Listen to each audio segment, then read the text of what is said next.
He doesn't need you to be a perfect accomplishment. You know, our greatest symphonies might die within us, but the Lord will remember and he'll bring it back to you in heaven. I believe that. So basically, for all my sad girl thoughts, the Lord brings hope to them.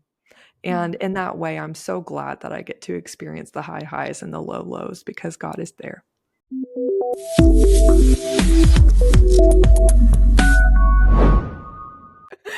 Okay, I am so excited to intro the very special guest that we have on this week 4 of exploring the different Enneagram personalities and the core fears that we move through in those personalities. Our special guest is someone, maybe this is the first time you're hearing her speak. It probably isn't, because it's my co-host Kelsey. It's me. Hello, welcome as our special guest. I get to interview you today about your personality, the core fears that you experience in your personality, how you've moved through those specifically in a career or through a career perspective as a type 4. I'm so passionate about this. Good. A lot of people, there's some people that are very attuned to the Enneagram that will actually guess that I'm a 4, but most people don't. And then I could like see it behind their eyes when they're like, no way you're a 4. Because they think 4s are losers. And that makes me so mad. So I'm about to get a little fiery. Okay. Justice for the 4s. Right? Let's do it. Okay, I'm going to kick off by reading the description of a 4 titled The Individualist. The romantic introspective type. 4s are self-aware, sensitive, reserved, and quiet.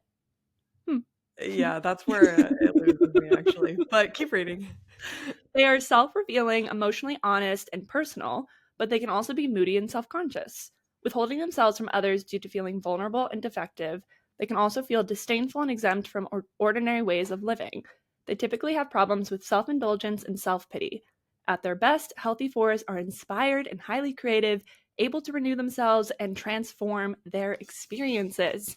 And then the core fear of a 4 is being without identity or personal significance, and then a basic desire to be oneself, which can deteriorate into self-indulgence. Can you? That was a lot. Not to be extra, but can you read more about the strengths if there's more in the book? Because I feel like it just harps on like moody, sensitive so much. And so that's why, like, if a 4 is being healthy, I feel like people don't recognize it. Yeah. There's actually a chart. So I'm gonna read. I'm showing it on the video to Kelsey. The Enneagram does this thing where they will split every single type into 3, like healthy, average, and unhealthy, with 3 levels within each of those, so 9 total levels. So I'm going to read the level 1, which the key terms associated with that would be life embracing, life enhancing. Wait, we all want that. 4s, so the healthiest level of a 4, they let go of the belief that they are more flawed than others and are thus freed from their self-absorption. Their basic desire to find themselves and their significance is also achieved, and thus their problem with their identity and its stability are solved. They are self-renewing, redemptive, and revelatory. Thank you. You're welcome. Okay, not to be like, whatever. I'm just going to say it. I relate. I've done so much work on myself, and I really resonate with that way more often than not, because my early 20s and late teens were so marked by the weaknesses of a 4, and I found it so torturous to always feel like everybody else had something special but I didn't. I was very, very, very sensitive. I think I would kind of be punishing to people occasionally, like if I felt kind of barbed by them. Or I would go into like the perfectionist is where I go to in strength. So when I embrace more right, wrong, black, white thinking, actually that's really good for me because I hang out in the gray area so much. We talked about that in your episode, Mm-hmm. since you are my lovely one friend. Mm-hmm. My one friend. What? And then I go to two, or the helper in weakness. So that's usually how I bid for love, like if I'm feeling Mm. really, really weak. But I was so annoyed with myself all the time. And I knew that there's a torture to thinking about oneself too much. Mm-hmm. Um, and so I just tried to stop, and over time it got better. Yeah. How do you see like the changes in your career during that time playing into that? Oh my Lord. I felt like, since just a quick career, like in a sentence or two, my career trajectory was um, trying to be a professional ballet dancer, like training for that in a homeschool setting, morning and night, from 12 to 18 years old. And then that I got too injured. So I was taken out of that art form slash sport. So then I went to business school for my undergrad. And then I just felt like the competition and looking around in a peer environment in college, and wanting so badly to be counted among the high performers, really indulged my tendency to think others are whole and I'm broken, Mm. and they're gonna know, like, I'm the imposter in the room. Like, how did I fake my way into this? Mm. So imposter syndrome was a big part of my college experience. And then I think the going towards the two in weakness, of like wanting to think all the time about what others thought of me and wanting their approval, wanting their love. That's probably also like three tendency is the weakness, since I'm a hardcore wing three. Um, I went into consulting because other people said it was impressive and I wanted to be impressive. And those 2 years that I was in that, I just kind of had an ego death because I realized, like, wow, I can't keep performing forever and not being authentic to myself. And the only way out was not to continue to seek others for approval and self worth, but to find it with God Mm. and just lean into, what would you have me do? I surrender my whole life to you. And I won't go towards the idols of self acceptance or approval and achievement. I'll just put it in your hands. And then even though I always dreamed of having, like, ever since I was a kid, I always wanted I wanted to be an inventor and an entrepreneur. And I always had the words like big multinational company. Like, as soon as I knew what that was, I was like, that's gonna be me. And then, like, in a tremendous amount of fear, like, oh, I'll always have this dream, but it'll never happen. Um, and he, through the like hardcore ego death, was like, be a career coach, help people one on one. And I was like, what? That's not like, for a while, it wasn't speaking, it wasn't getting out in front of other people, it wasn't helping, it wasn't like a large, I wouldn't call it, it was like a very, very small business. I mean, technically, all the things I do are definitely a small business. The US categorizes it as any business with less than 25 million in revenue a year is a small business. So it me. Yes. And so I was like, how is this going to get me there? Like, what? I'm I'm just kind of going to a quiet place and being all about others' needs and just being in the trenches with them. And he was like, yep. And but through that, I found, like, as I think there's a book that Tim Keller wrote about the art of self forgetfulness. I think I learned that over the years with God, and it's been such a joy. Like, it was my gate to freedom. So I'm no longer so worried about like the core fear. Can you reiterate the core fear? Mhm. That was worded so well. Being without identity or personal significance. Yeah. Uh-huh. So, um, I wanted so badly to do something unique. So I was scratching that itch for sure. Like, I'm not going to pretend I wasn't by starting a business. I think that there's always some piece of that in that draws me to entrepreneurship is doing something totally different and being autonomous and creative and serving others through self-expression kind of um, but I more and more over the years just do it because I feel called to it and because I want to be helpful to others, but not from for significance or for love, but for the Lord. Hmm. And yeah, he's been so faithful to like continue to break me down when I get out of alignment with that and show Mhm. that idols will give you nothing. And he'll continue to as I slip up. I'm so Yeah. grateful. Yeah, which actually brings me to a question about as a 4, what are some of those maybe kind of checkpoints or things you can pay attention to where you might be starting to get out of alignment with that? Yes. Well, I think I'm figuring out this out in my marriage a lot Mhm. um, because of, and certainly this happens in career sometimes. Like I'm doing a lot of new things this year, like with the church class and the Calling Academy. It's on our Mhm. website now. I created a new page, Yeah. so it's officially out there. And I'm getting some new churches interested in it. I'm so excited. Oh, Reach wow. out if you want this at your church. Oh, Sorry. we'll put it in Yeah. the description. Oh my The gosh. link Thank to it. you. So I'm sorry, my plug threw me off. I was You asking oh, about checkpoints for when you can recognize you might be out of alignment with like the healthy 4 thank track. you. Mhm. Thank you.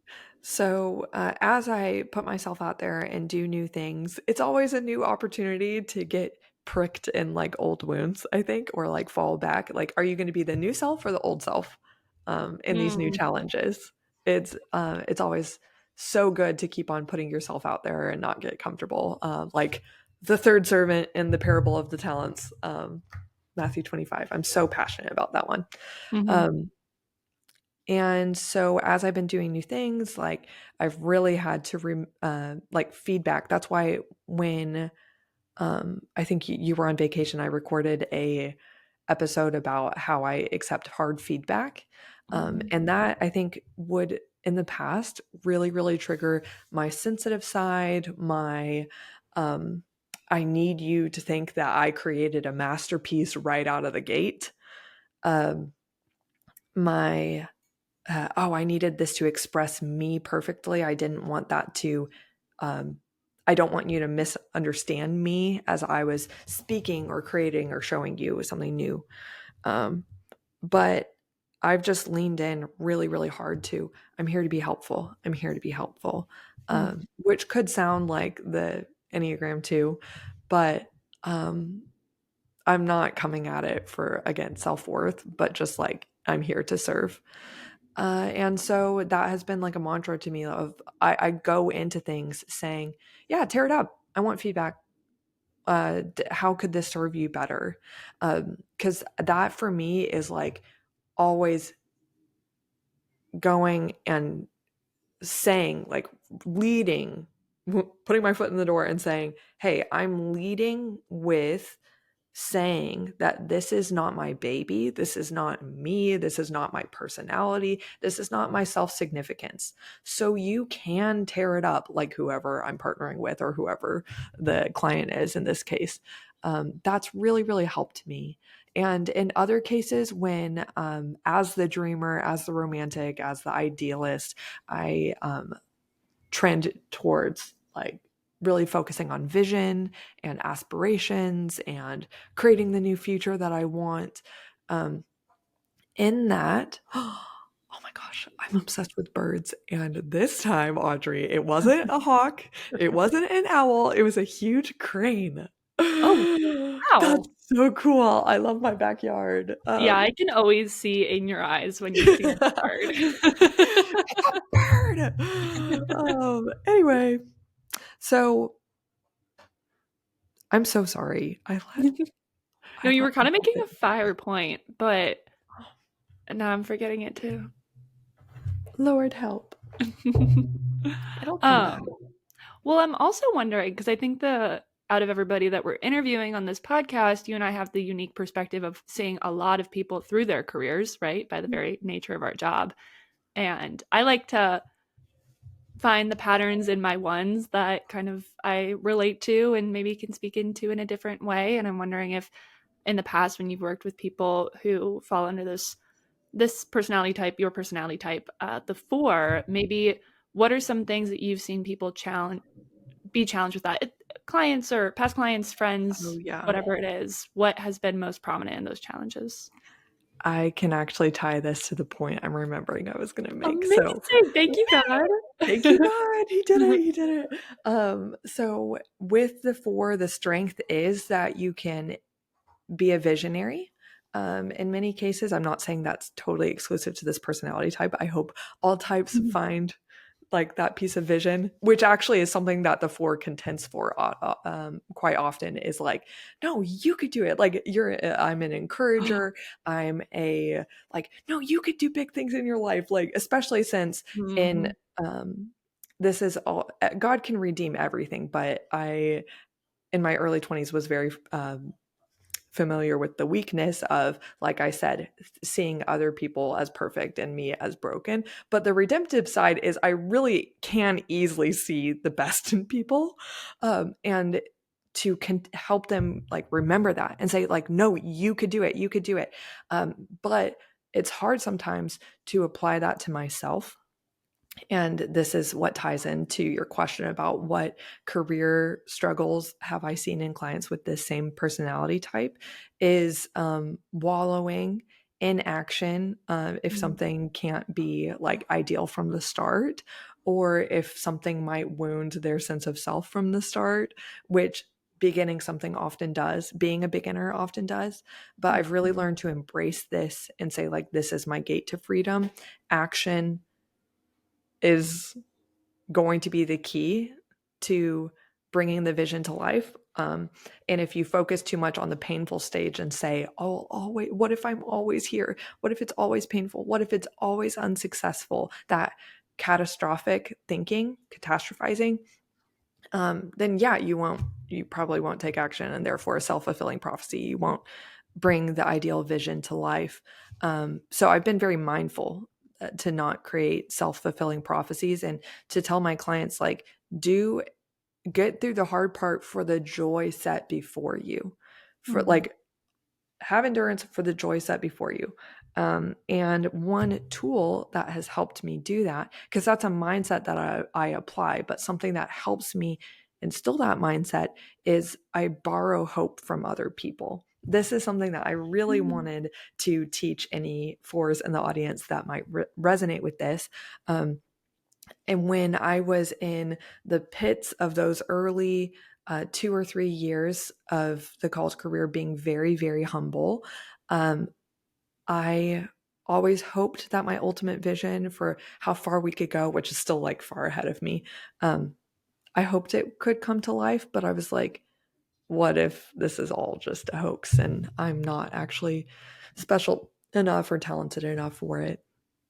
I would just focus on like, uh, I'm so sorry I'm about to say this, but it really did work. I learned it from Layla Hormozy on YouTube, and I said it to a client this last week, and you were there, and she really resonated with it.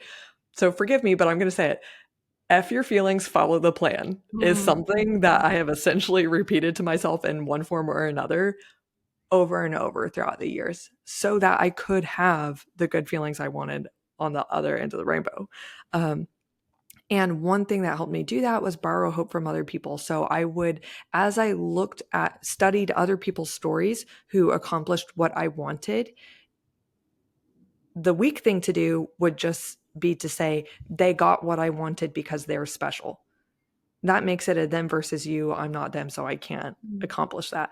What I would do is say, they didn't get that because they're so special. Sorry, person. They got it because they followed a plan, and I could just borrow their plan And then I would admit this to friends, like, here's what I want. I'm very open with my dreams and my visions, because I also, since I'm so encouraging to other people, I kind of assume that it could come back at me and like, y'all are going to think this is cool, right? Y'all are going to support me. Not always, like, for sure. I've been sad about that before, but that's okay. And so, like, for instance, that happened in early business. I would just surround myself with people as much as possible who did accomplish what I was hoping for, like, did achieve a full-time income and weren't having to work side jobs like I was in the first year or two. And they're like, oh, yeah, like, no, just do this, this, and this. And I am not worried about you. That was always the statement I have treasured the most from the people I've borrowed hope from. I would say, you're not worried about me, right? And they'd say, no, I'm not worried about you. And I can't tell you how some people might think this is kind of extra, but this is just what I did because I was so determined I wanted to be married one day. And as the years went on and on throughout my 20s, and keep in mind, I went to Texas A&M, which only second to Brigham Young University has the highest number of marriages while in school or directly after graduation. Like, Not even. Sorry. I'm like, not even Liberty? Yeah, no. Liberty's probably number 3. Probably number 3. So, yeah, I was just like surrounded by people finding their person in college. So that was like, if you're from the Northeast, you're probably like, girl, why are you so thirsty? It's like, you try growing up in the Bible Belt, okay? Anyway, so as the years went on, I just kept on getting more challenged with like, oh, what if this never happens for me? Like, what if God doesn't have this in the cards for me? And I would fight for my faith by like calling up friends and just saying, can you tell me like what it felt like when you were in my shoes? And did you feel all the feelings I'm feeling now? And how do you feel now that you're like with your husband? And what would you say to me now? Like, I would coach them to coach me. And, but like, one thing is, that might seem kind of extra, but people are so encouraged to give encouragement, I think, and to have their story help another person in need. So that was always like a really, really good thing. And then in the end, they'd say like, Kelsey, I'm not worried about you. And all those people were at my wedding and we cried so hard, and I'm just so grateful. I'm so grateful to say that the people that resonate with this personality type, with big hearts that can be tender and soft, with big vision that you're like, oh yeah, I could dream all day long, but is this really going to happen? With a desire to do something unique and to be an individual and to have that serve other people. I think it could all come to life, honestly. But for every weakness, no matter what type you are, this is what I really want to communicate throughout the series, is do not hold personality as permanent. You could read the book Personality Isn't Permanent by Dr. Ben Hardy. That is an excellent case study in this, is just to say, like, I just would try.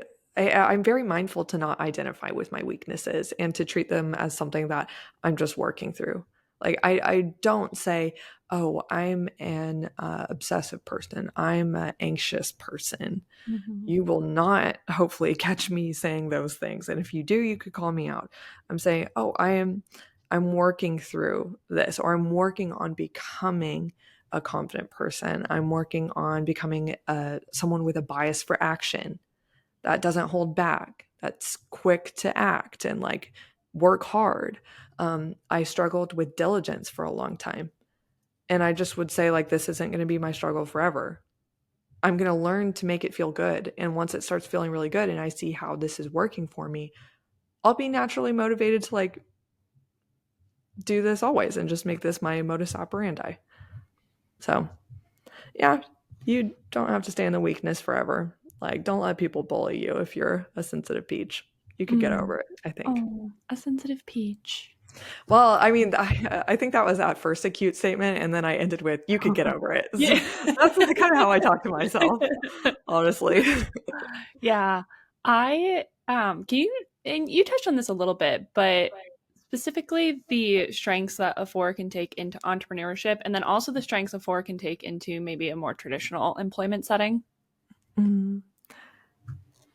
I'm such a bad person to talk about the traditional employment setting because I honestly like self-destructed. Seriously, I was sick all the time. I hated it Oh. so much. And so now I'm kind of just like, well, this is not a bug, it's a feature. I'm just not employable. And I am like, I would do a good job, especially since like in weakness, I would go to the two. I'm like, love me. Like, see, I worked overtime to like make this for Mhm. you. Mhm.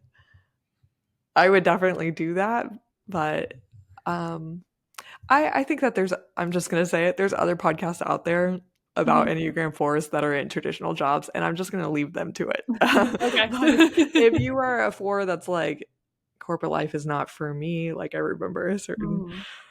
client we had that were like, I just don't, a few that I'm like, I just don't think Mhm. corporate is going to be for you, and we should just face that. Yeah. And again, make it a feature, not a bug. And Yeah. so I think that the strengths that fours can bring to entrepreneurship is the vision and the ideas. The difficult part will be the beginning stages when you have to wear all the hats and you don't have, like, I often hear visionaries that relate with the type four say, I wish I could just like say all the ideas and come up with the vision and then give it to somebody else to execute and implement. That may be a tendency that you hold on to for quite some time.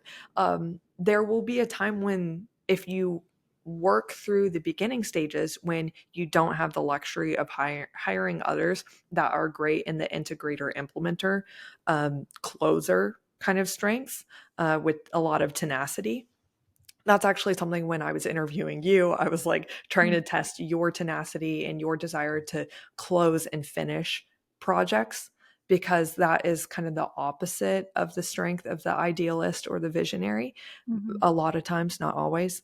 But the case with me, and so I had to learn, in order, again, for the hope set before me, I was like, I will take all the action I need to do these things I hate, because one day if I get through them and it's like starts being like a cash flow positive company, I could start hiring others and delegating the things that really, really exhaust me. So this is Mhm. not personality exclusive to the type four, of course. Everybody has Mhm. tasks that they hate.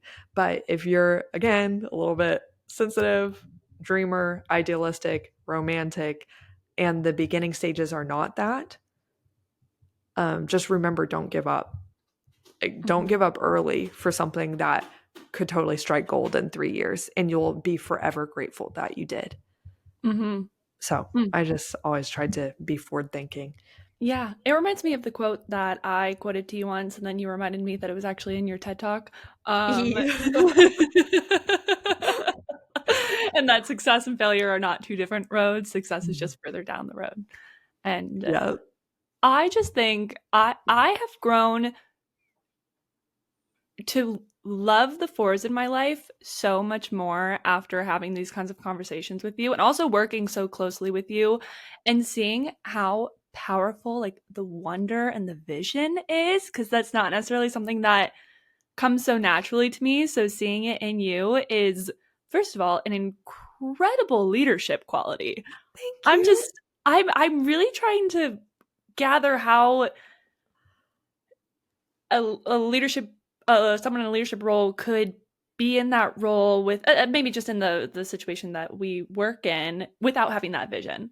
Like I think it's Mm. such an integral part of leadership, and it's so inspiring to work under because I'm focused on like maybe more, I don't know, practical level, and then you come in, you're like, what if we did this? And I'm like, huh, Our vision for next okay. year. I'm like, what do you think about Yeah. just 10xing everything?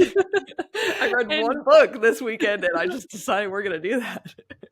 I also, actually, that's another thing too that I see with working with you is the way, the inspiration that you gather from the sources around you and the people around you.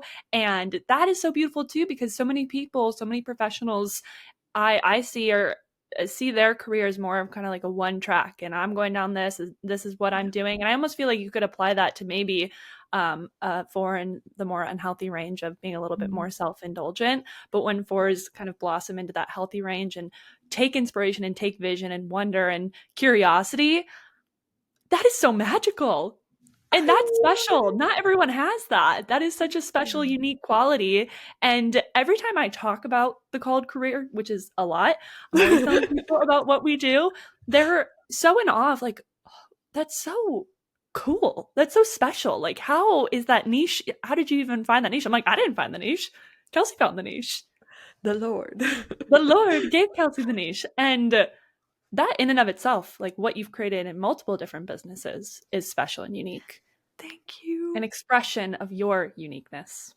Oh my gosh, you're giving me the type 4 belly rub. Like, this feels so good. Thank you.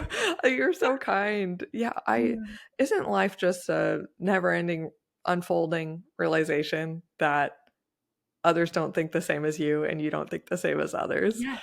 So I've been like, oh wait, aren't you so like depressed that you're just planning on staying in the same kind of job for the rest of your life at this same company? And Kevin is like, no, I'm not. And I'm like, what do you mean? Do you need my help breaking free? And it's just so different. It's so fun. So take it seriously. Your differences, the things that only you tend to see. Double down on that. That's one of my whole big visions for the called career, is just encouraging people, as you care about too, and all of the clarity work that we do with people. Is one of our favorite moments I know that we share is when somebody says, yeah, but isn't that normal? Isn't everybody good at that? And we're like, no, they're not. Yeah, that's unique to you. Yeah. Yeah. And ask the people around you too, people close to you. You can ask them the question. I think it's helpful to reflect on this yourself, but get some external perspective of like, what do you think I see that other people don't? What do I point out that maybe you haven't seen already? Because like we were just saying, it might be so innate to you that it's a blind spot, that it's special. So have other people, or ask them what your blind spots are. Those can go a little bit more constructive in a constructive way. So if you wanted to be a little bit more encouraging, you can add that into your question, refine it a little bit to prompt that. But we are all special and unique, made uniquely by God in different ways. We've talked about this a million times, but we're going to say it again. And I'm excited about this series to let people kind of explore that. And also, Kelsey and I were talking about how, before we started recording, how even as I've been listening to the episodes to produce them, as I've been talking about, which production level is pretty low here, but still producing. It's funny to listen and see like what I resonate with and what I don't resonate with. So if you're sitting here listening to this episode and you're not resonating with it, that's okay. That's absolutely okay. Keep listening. Yes. Keep listening for the episode that you might resonate with more. I would just keep track of which ones you do resonate with. But Kelsey, for those people who are resonating with what you're saying, can you, and to your younger self, can you give them some hope to borrow and encourage them about, does it get better? Such a cute question. I'm getting so tender about it. Yes, it absolutely does. It absolutely does. I think I was listening to my I do audio Bible. I'm such an auditory person.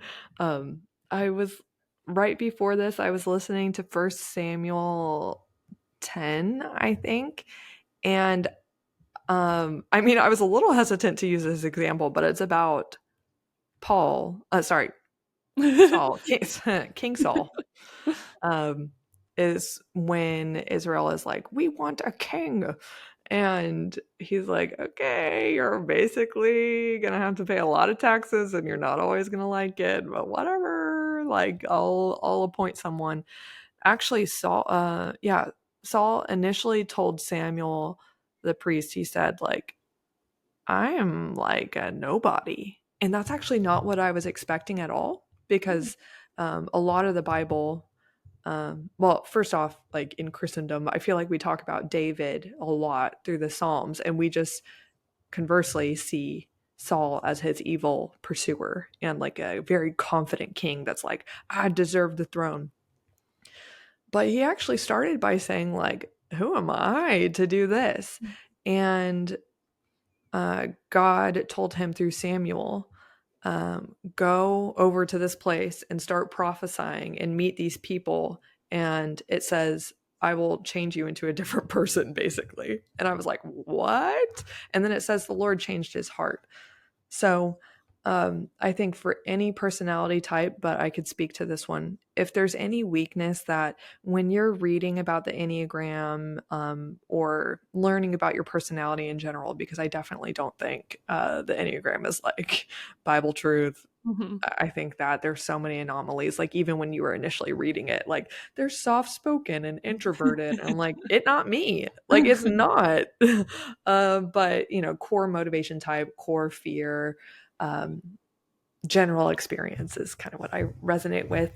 So if as you're learning about yourself and you're being convicted by certain weaknesses or really suffering under those weaknesses, ask God to change your heart. He can change your heart.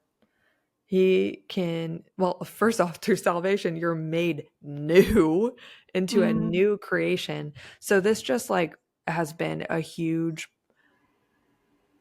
encouragement that as at times I've been like so disappointed with myself or so like, why does my internal life feel really hard? Why am I prone to like high highs and low lows? That's been really, really frustrating for me. I've just asked God, please don't let me relate to my weaknesses forever. But even if you do, I'll bless you and I'll say, your strength is made perfect in my weaknesses, so I will boast in them. So I think my encouragement there is there's so much hope to just see what God will do through you. And that's like the whole point. Who cares about my career? Who cares about like all these other things? Even like the Lord's kindness to answer my prayer for a marriage. Like all of this is secondary to my marriage to Him and the process of Him making me new into somebody who can commune with Him forever in heaven through the sacrifice of Jesus. And so pray through your weaknesses and expect hope to come.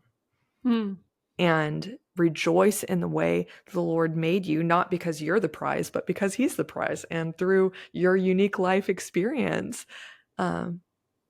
you'll get to see Him walking with you. And He is your shield. He is your very great reward, like it says in Genesis 15. He doesn't need you to be a perfect accomplishment, a perfect like you created your life's masterpiece. I think that might be something that fellow fours relate to me in. Like read Leaf by Niggle by Tolkien. You know, our greatest symphonies might die within us, but the Lord will remember and He'll bring it back to you in heaven. I believe that. So basically, for all my sad girl thoughts, the Lord brings hope to them. And in that way, I'm so glad that I get to experience the high highs and the low lows because God is there. Amen. Sorry for my long, big drama response, but that's how I feel. Yeah, you wouldn't be a 4 without the long, big drama responses. No, just kidding. That was really helpful and tender too, where, I mean, that's the answer to a lot of these, like, does it get better questions over the episodes. It's like, take it to the Lord. Take it to the Lord. You're designed beautifully. And I really want to, something that really sticks out to me about the 4 descriptions that I've read is the word defective and like believing one is defective. And I really hate that word. I want to banish that word because defective implies we have a defective piece of technology, you throw it out. It implies that it can't be brought back. It's like everything can be redeemed. Yeah, that's anti-gospel. Yes. And so permission, every time you see defective in your little Enneagram descriptions, just cross it out. Banish that word. And if you really feel the need to use it, like, we're all defective in some way. That's why we need Jesus. Yeah. It's not just you. I'm either going to say nothing to that or an hour of things to that. So I will just say nothing. Maybe we make another episode at some other point, like, you are not defective. Yes. Well, I think I feel a lot of complicated things about that because it's like, okay, that we are. Yeah. You are not uniquely defective. Uniquely defective. Thank you. That's a really good way to say it. But we could, like, our weaknesses can actually be a source of joy. Is like the whole point of, like, to be. Yeah, what is that? 1 Corinthians 12, the like famous God's strength is made perfect in our weaknesses. So you'll boast in them all the more gladly. It's like so amazing to see God show up in the gap. I feel like my life has been kind of dramatic, like in the highs and lows, the times of like feast and famine. But it feels kind of all the same with God. Like he's there in the highs, he's there in the lows. So I know that I'm actually like at baseline joy and security with him. And I feel like I could be a testament to others in that. Yeah. Amazing. Okay. You and I could go on and on and on. So we'll stop it there. Thank you so much for being our special guest and sharing your wisdom of the highs and lows of being a 4 over the years and how you work through all of those things, both the highs and the lows, and celebrate the achievements and accomplishments and the beauty of being a 4 as well. I hope that this episode was helpful. Send it to your 4 friends. I have 2 4 friends that I'm already have in mind who I'm going to send this to. And you should send it out to, because that'd be nice. I feel like the toxic side of me is like, hey, any other 4s listening, if there's something that you didn't resonate with, that's fine because you're perfectly unique. I hate it, like when it's like everybody's the same, all 4s experience this. You probably don't. Probably don't. And that's okay. And that's good. Okay. That's right. All right, cheers. Bye. Bye.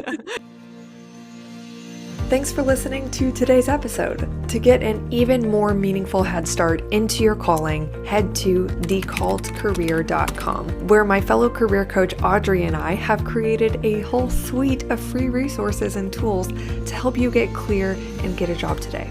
For those who are definitely ready to land a job or start a business in the next 6 to 12 months, we're here to help you biblically and practically discern your calling through coaching, reflection, and deep market research. Identify the job that's aligned with it, even if you currently have no idea what you want. Rebrand your resume and LinkedIn to translate your background to appeal to your future boss. P.S. We take this off your plate and do this for you. Also, we'll teach you how to land referrals and get attention from leadership through networking. Again, if that makes you nervous, we have these emails and LinkedIn messages literally written for you so you don't have to sweat. We're also here to give you unlimited interview practice so you're prepared to address every elephant in the room and knock selling yourself out of the park. Then we'll round out with helping you negotiate your salary so you land thousands more. Just so you know, recent clients have gotten $8,000 to $50,000 salary increases, even though they were totally non-traditional candidates. That's because we specialize in helping non-traditional career pivoters land jobs they're ecstatic to serve in. It takes work, but we're here to see you through until the end, when we're celebrating that day that you send me an email in all caps and you say, Kelsey, I got the job. Then you could be on the podcast. But I'll be here until then, keeping you accountable and encouraged by meeting with you literally until you land the job you want, even if that's up to 6 months from now within our program. Apply to join at thecalledcareer.com, and I'll see you next week here at Answer the Call. Bye for now.